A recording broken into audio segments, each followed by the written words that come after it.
ตัวของอาตมาเองนั้นก็ได้ไปที่บ้านสันดอนแก้วไปร่วมบุญร่วมกุศลกับเปิ่นทั้งพุ่นเนาะสัญญาณเน็ตมันบดีเนอะอนุพงษ์ตาจินะ อนุพงษ์ได้เช็คคืออาจารย์ก็ปัญหาเกิดที่เน็ตของตุลุงหรือเปล่าใช่แล้ว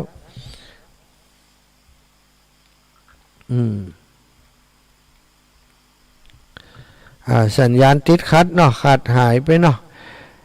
มันหมุนติ้วเนาะมันหมุนเว้นเพราะฉะนั้นก็ขออนุญาตหมุนเว้นก็วันนี้ก็คงจะพักไว้ก่อนนะศรัทธาญาติโยมติดตามอยู่จัตตารโอธรรมาวัฏันติอายุวันโนสุขังพระลังเน็ตมันบดีเนอะศรัทธาก็ต้องขออนุญาตและแก้ไขกรรม